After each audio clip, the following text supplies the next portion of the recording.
On the Dershow, you've heard me attack extremists from the left like Ilhan Omar for her "just the Benjamin's baby" and other anti-Semitic comments. Well, today I am going after the extreme right. What's fair is fair. My target today is Marjorie Taylor Greene, a Republican member of Congress from Georgia who doesn't believe that the attack on the Pentagon in 9/11 really occurred or that the school shootings took place. She's a supporter of QAnon. You'll hear why I think the Republicans haven't been doing enough to marginalize her. You will also hear why I nominated Jared Kushner and Avi Berkowitz of the Trump administration for the Nobel Peace Prize for their contributions to the Abraham Accords on the Dershow. On previous editions of the Dershow, you've heard me rail against some extreme radical leftists, including some in Congress, like the Squad, particularly Ilhan Omar, who has made outrageously anti-Semitic statements about Jews having dual loyalty to Israel, and it's all about the Benjamin's baby, and Israel has hypnotized the whole world.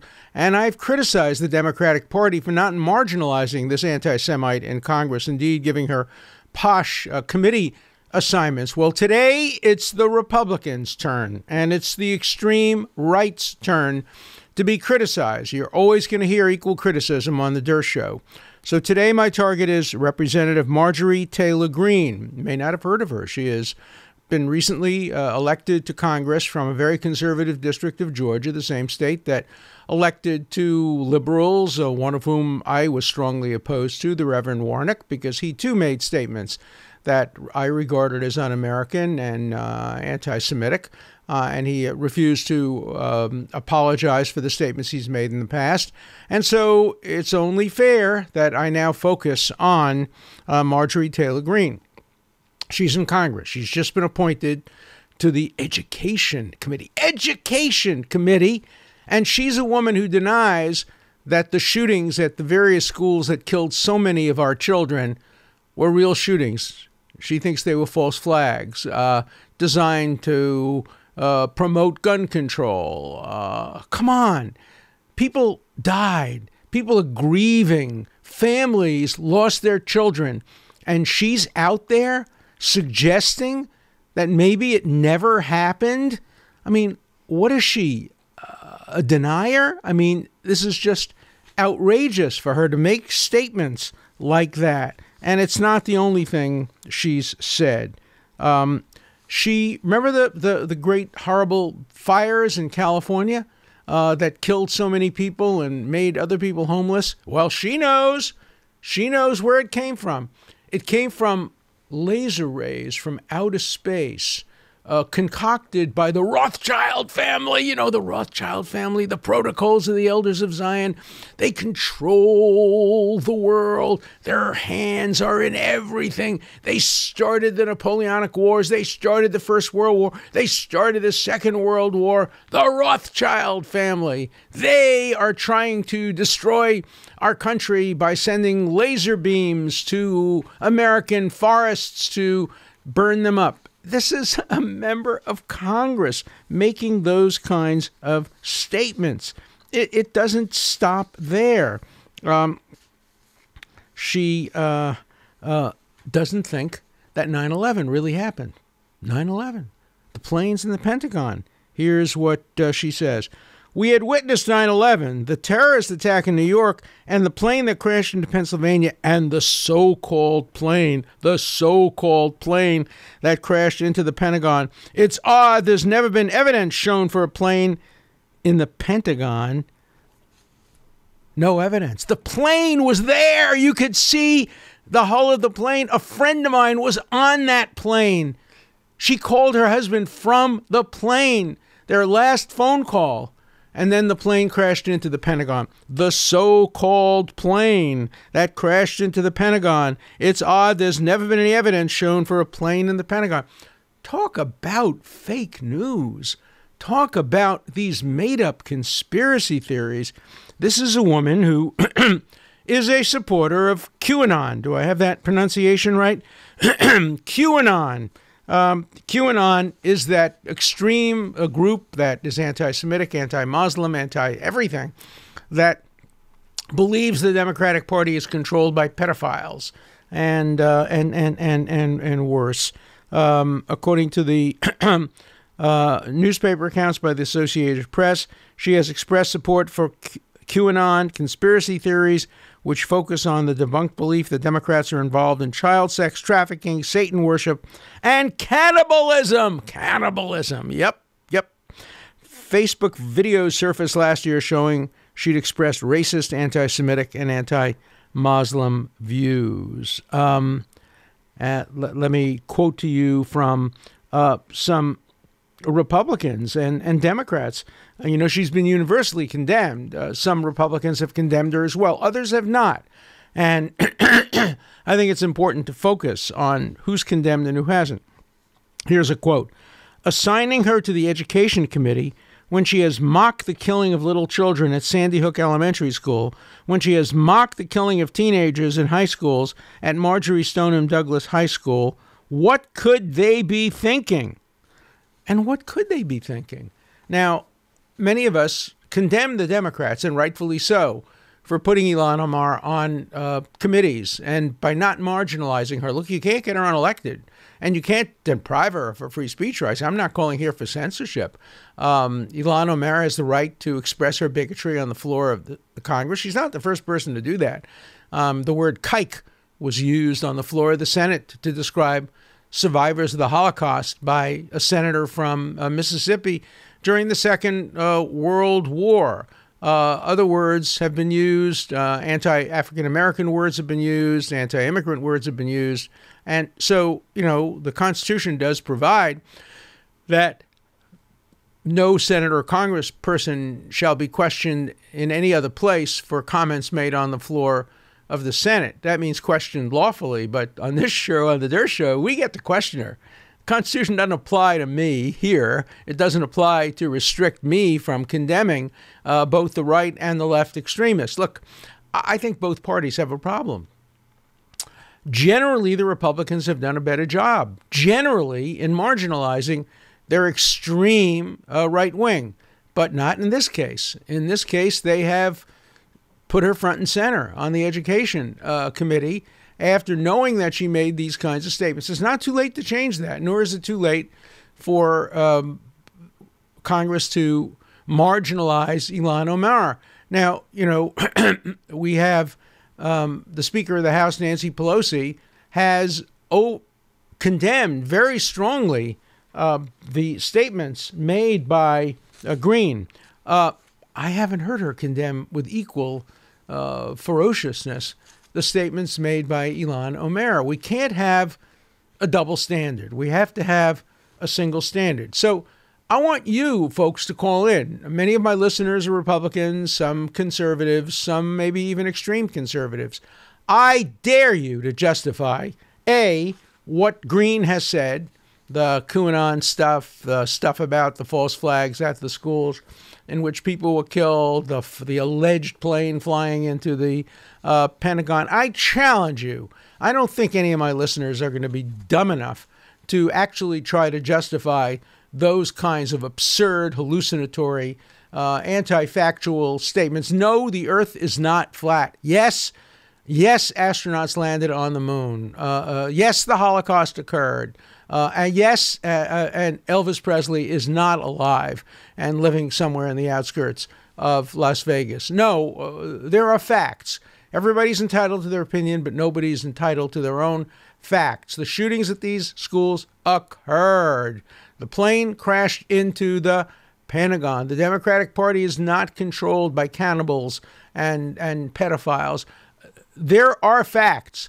And if any of you want to defend those facts, you got a chance on this show because we don't censor. I don't want to stop Greene from expressing her bigoted views. I don't want to stop Ilhan Omar from expressing her bigoted views. I just don't want to see the two great parties in America, the party of Lincoln and the party of Jefferson, bring to the center and support people who express views like this. They have a right of free speech. They have no right to serve on committees of Congress unless they earn that right. And the idea of a woman serving on the Education Committee who has made the most outrageous statements about the shootings at these schools, shootings that took so many lives, that's just not justifiable. So I want to hear your points of view on that, particularly from conservatives, from people who may support Greene and are happy she's in Congress the way some Republicans are. Other Republicans are not. I suspect there aren't too many Republicans who are actually happy that she's in Congress, just like I don't think there are that many Democrats who are happy that Ilhan Omar, the Benjamin's baby woman, is in Congress. But they are terrified to attack them because it will affect their base, because the base of both parties includes extremists. The base of the Democratic Party includes extremist, hard-left, anti-Semitic, anti-Israel people, and the center doesn't want to alienate them.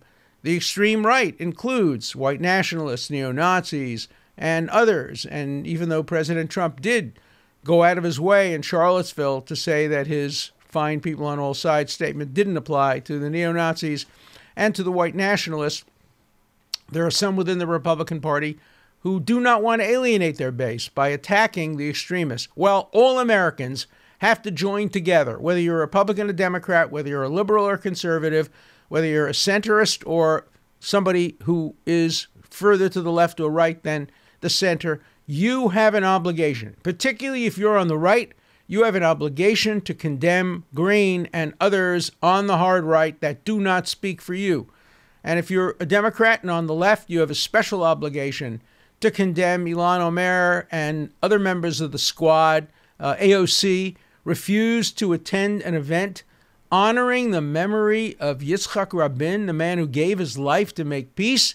That's too much for AOC, a congressperson from New York, and she won't commemorate Yitzhak Rabin, who has a street named after him in New York, and who was one of the greatest Israelis and greatest makers of peace ever to exist. Speaking of peacemakers, I did something very controversial yesterday, and I'm getting a lot of pushback today. I nominated Jared Kushner for the Nobel Peace Prize. Yes, Jared Kushner, along with Avi Berkowitz, who is his deputy, along with David Friedman, the U.S. ambassador to Israel, and Ron Dormer, the Israeli ambassador to the United States. I wrote a letter to the Nobel Prize Committee saying, look, you have a peace prize. The peace prize is supposed to be given for the event that most promoted peace, most ended belligerency, most established contact between countries, and brought them about in a peaceful way. And I said there was no event this year that fit those criteria better than the Abraham Accords. The Abraham Accords, which resulted in normalization between Israel, the United Arab Emirates, Bahrain, Sudan, and now emerging Morocco. Soon it may extend to Saudi Arabia. That hasn't happened yet, but we'll see if it does. It may extend to other countries in the Middle East, particularly as Iran is flexing its nuclear muscles and moving closer to having a nuclear arsenal, something Israel will never allow it to do. So the Abraham Accords certainly deserves the Nobel Peace Prize. A lot more than Barack Obama deserved it. He got nominated after being in office 10 days. Nominations have to come in by January 31st. I sent my nomination in yesterday, January 31st. Barack Obama's was sent in January 31st. The year after he was sworn in, on January 20th. So in 11 days, he earned the Nobel Peace Prize for doing nothing. He won the prize because he wasn't Bush. Maybe Biden will win the prize because he isn't Trump. That's not the criteria for the Nobel Peace Prize. The will of Alfred Nobel sets out the criteria, and the Abraham Accords surely deserve it. So who deserves it among the many who were responsible for the Abraham Accords? In my letter, I said, look, I don't have to tell you about Netanyahu and Trump and the emirs and the king. You all know about that. That's been in all the newspapers. And if you think they deserve the Nobel Prize, that's fine.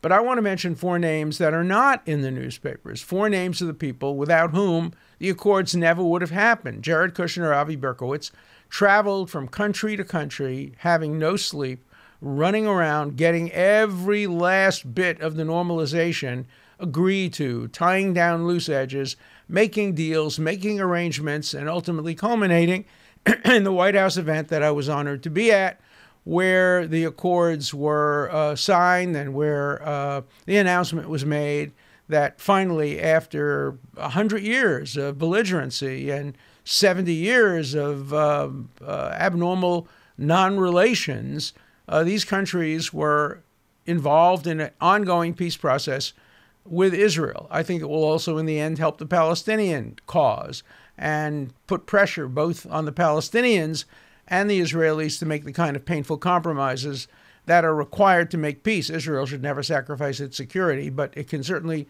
do more than it's doing to extend the olive branch of peace, particularly with regard to the West Bank settlements. I'm a big supporter of the two-state solution. I know many on the right are opposed to that. Hey, that's my view, and I think this will help it. And I do think giving the Nobel Peace Prize to the people who arranged the Abraham Accords would do two things. First, it would solidify the accords. It would make it impossible for those within the Biden administration who may oppose the accords or question them or have doubts about them.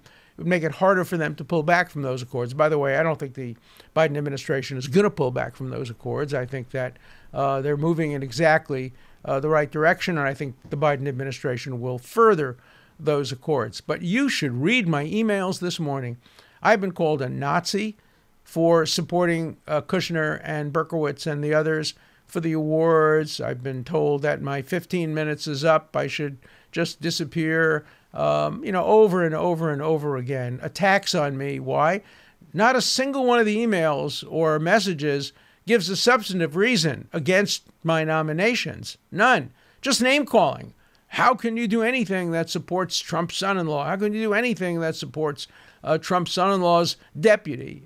Just total ad hominem nonsense that, of course, doesn't influence my decision-making at all. So I'm very proud of having nominated Berkowitz and Kushner and Friedman and Dormer for consideration as part of the team that brought us the Abraham Accords. An amazing, amazing accomplishment in the last year, and one that clearly deserves recognition by the Nobel Prize Committee. So, those are my views today on the Dershow. You've heard me attack the right, attack the left, and praise those who bring about peace. Let's hear your views on all these and other subjects. Call the Dershow, and we'll turn now to our viewers and listeners and questions about some of what I've said and what they've said on past shows. So keep them coming on the Dershow.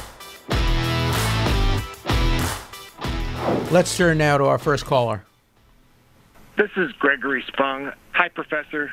In November, John Kerry declared the Great Reset will happen with greater speed and intensity than people imagine. This World Economic Forum Great Reset seems like worldwide communism. How do you propose this will be implemented without abolishing the United States Constitution?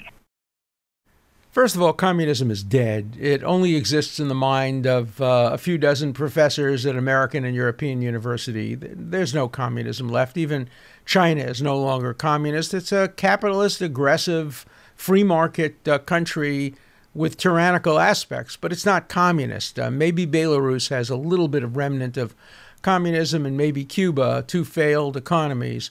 But we have nothing to fear from communism in the world today. Globalism is a very different issue, and clearly the Biden administration is going to be a lot more globalist than the Trump administration. And there are advantages and disadvantages to globalism. America first doesn't always put America first in a world that is as interdependent as ours is. So let's keep an open mind, wait to see what specific aspects of globalism are adopted by the Biden administration, whether they're good and bad for the world, whether they're good or bad for the American people. Hello, this is John Romano from Miami Beach, Florida. I wondered if you had an opinion about the sentence of FBI lawyer Kleinsmith this weekend of 12 months probation after lying on the application in order to get the FISA warrant to spy against Donald Trump. And can we expect to have fairness since Biden has appointed people that were involved with this Pfizer application into his cabinet and the administration? Interesting question. You probably asked it to the wrong guy. I'm a defense lawyer, so I generally support probationary sentences. I do think the FBI agent suffered a lot. He lost his job. He lost his credibility. He did the wrong thing. Clearly, he should be punished. Whether or not a year probation is enough or 30 days in prison plus a year probation, reasonable people could disagree with that. And we're, of course, waiting for the Durham report and other indictments to see who was involved. It was a terrible, terrible thing to have misinformation provided to the FISA court and American citizens have their privacy violated as a result of that. And the most important thing is to hold the people who did it accountable, putting them in jail for long periods of time, separating them from their families. I'm generally not in favor of long prison sentences, so I was not unhappy that the FBI agent got a probationary sentence. Professor Dershowitz, this is Barry in Minnetonka, Minnesota. I very much enjoy your podcast, particularly how you take the extreme left to task for its positions on the Trump impeachment, free speech, and the ACLU. And you were magnificent in defending Trump in the first Trump impeachment trial. But I do have a challenge for you. You said on Friday that the Republicans unfairly blocked the Garland nomination in 2016, going against tradition.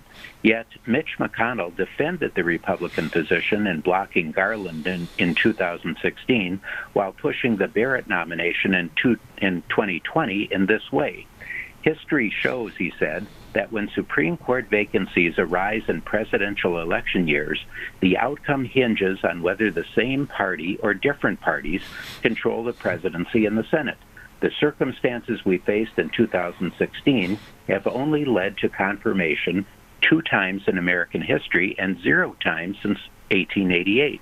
The circumstances before us today have led to confirmation every single time except one nominee with financial scandals. So how do you respond to Senator McConnell's defense? Thanks very much. Appreciate the question, but Senator McConnell confuses power with morality. Yeah, he's right.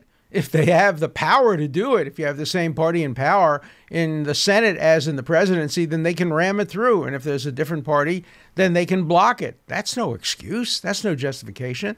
That's not a single standard of morality. I want to go back to the days when Herbert Hoover appointed a liberal Democrat, Benjamin Cardozo, to the Supreme Court, even though all of his advisors told him not to. He said, look, this man is going to replace the great Oliver Wendell Holmes. I want the greatest single jurist in America on the Supreme Court. I don't care what his politics are. I don't care what his religion is. I don't care where he comes from. I want the very best. I hope we see a return to that someday in the not-too-distant future. Professor Dershowitz, this is Rich Bardwell from Illinois. I believe you are wrong about the Senate not trying the impeachment. Article 1, Section 3, Clause 6 specifically says that the Senate shall try all impeachments. I would appreciate hearing your thoughts. Thank you, sir. Well, of course the Constitution says the Senate shall try all impeachments. The question is, can you impeach somebody who is not a public official? The answer to that seems to be no. Otherwise, the Republicans can go after Hillary Clinton next time they control the House of Representatives, or maybe they can go after Barack Obama or Bill Clinton. The question is not whether the Senate gets to try impeachments. The question is whether or not you can impeach and try a former president. I think the answer to that is no. The provisions of the Constitution say that the primary purpose of impeachment is to remove a sitting official. If you remove him, you can then disqualify him, but you can't disqualify him without removing him, and you can't remove him if he's no longer in office. That's certainly the case if his term ended naturally rather than by an abrupt resignation to avoid impeachment. Professor Dershowitz, this is Jeff calling from Florida, Martin County.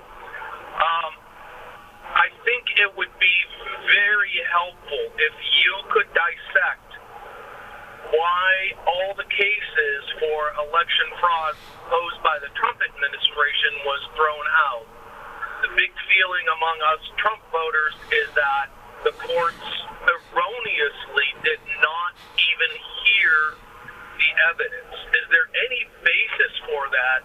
if you could dissect state by state what those cases were and the reason for their dismissal, I think it would go a long way to helping quell the anxiety we have that the election was stolen. And I can't thank you enough for putting this podcast on. I think it is absolutely great for America and great for the Constitution. Thank you again. Well, thank you so much for your kind words. I'll go over 2 states. We don't have a chance to go over all of them. In the Texas case, Texas and a number of other states brought a very creative challenge directly to the Supreme Court. Very creative, very original. That is, the state itself brought a case to the Supreme Court saying we in Texas were deprived, our citizens, of their rights by having false counting of votes in other states. It was very interesting, very creative. The Supreme Court turned it down, not on the merits, but on standing grounds, saying that Texas did not have the right to bring that lawsuit. And all 3 justices appointed by President Trump agreed with that decision. I personally didn't agree with that decision. I thought it would have been better for the Supreme Court to have considered the case. And I don't think the standing argument was a particularly strong one. I happen to have agreed in that case with the dissenting justices. But I understand that it was a reasonable decision. Courts have the power to not decide cases when they think they'll be jumping into the political thicket. The other case was Pennsylvania, where there was a very strong constitutional argument. Namely, the courts extended the time for receiving and counting ballots beyond the days authorized by the legislature, and the Constitution says state legislatures determine the criteria for elections in presidential elections. The reason I think the courts didn't go more deeply into that issue is that the number of disputed votes, the number of votes counted after the legislature had set its deadline, were insufficient to make up for the margin of victory that was experienced by Biden over Trump. And so the issue would have been moot, and it would have been a Pyrrhic victory. Do I think the courts would have been better if they had listened to the evidence, heard the facts, listened, read the documents, and then made a decision on the merits? It probably would have helped unite the country a little bit more. But the judiciary just, I believe, did not want to jump into the thicket. And they were led in that direction by the Supreme Court, including the 3 justices appointed by President Trump. Hi, Alan Dershowitz. You know, I just want to tell you I am a conservative, but I want you to know that you're probably one of the very few liberals that I really like. You play fair, you go by the law, and you do the right thing. And can't short you on that. Bye-bye. Well, that's a good note on which to end today's show. Thank you so much. I appreciate the fact that conservatives with whom I disagree, at least with many of them, on a woman's right to choose, on gay rights, on reasonable gun control, on the environment, on fair taxation, on medical care for all. We have reasonable disagreements, but I appreciate the fact that many conservatives do appreciate my objectivity and fairness. I wish I got the same respect from liberals with whom I agree on so many substantive issues, but who despise me because they think I switch sides because I defended the Constitution on behalf of President Trump when he was improperly and unconstitutionally impeached. I wish for a time when liberals and conservatives could get together and decide how to argue about reasonable disagreements about some of the subjects I've talked about without being disagreeable, without letting it affect friendships, without letting it affect how you think of an individual. I have many friends who I disagree with, and I have many people I don't like who I agree with. There's no correlation between one's political views and one's goodness as a person. At the extremes, maybe there are. I'm not going to get into there are fine people on both sides. No, if you're a neo-Nazi, a white nationalist, an anti-Semite, anti-Israel, anti-everything decent, I don't think you can deep down be a good person. But when you eliminate those extremes and you separate, reasonable conservatives, reasonable liberals, we have a lot in common. We love our country. We love debate. We love freedom of speech. Let's agree on the basic principles that have made America the greatest country in the history of the world. You'll hear more from me and these issues on the Dershow, but continue to please call in. I love your calls. The Dershow, and you're the wits that completes the Dershowitz. So please, more calls, more comments. You don't have to agree. Call me about what I said on today's show or past shows or anything that's on your mind. Looking forward to hearing you on the Dershow. An important part of the Dershow is your voice, your questions, your comments. Please call 24/7. The number is 216-710-0050. Keep your comments short and to the point. Again, the number for you to call 24/7 is 216-710-0050. Hard questions, criticisms, everything's fine. Just keep your questions short, and I'll answer them all on the Dershow.